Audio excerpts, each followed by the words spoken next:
All right, let's talk about UFC 320's main event. Let me move my noggin.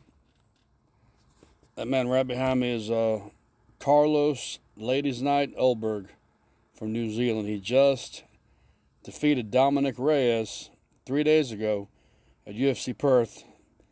The only man who's considered that possibly beat John Jones, and he made it look easy.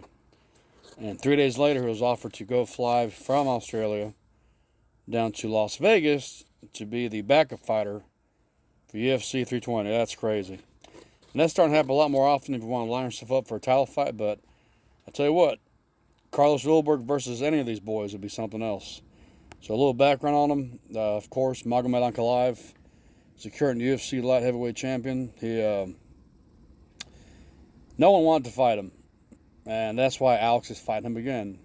So he beat Alex Pereira for the belt, and now this is his first title defense. And since no one wants to fight him, Alex, you don't care who you are. And I think Alex was nursing a leg injury when he lost the belt, and I think he's a lot healthier now, so this will be a different fight. So Magomed Ankalaev, current UFC lightweight champion, light heavyweight champion, record 21-1-1, 33 years old. He's one of the Dagestan elites from Khabib's camp. And they often say once you get the title, you automatically become 30% better.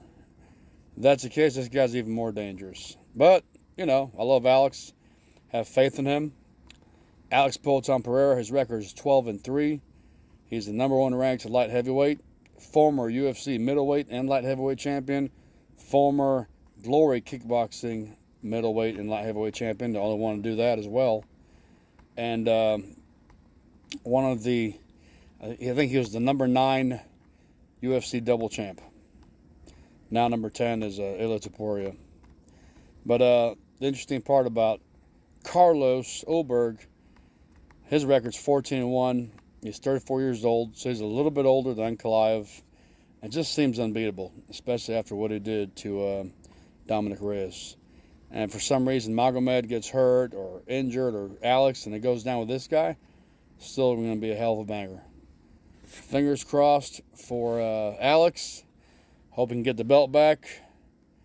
The odds have Ank at minus 210, Alex plus 160. So he's a pretty heavy underdog.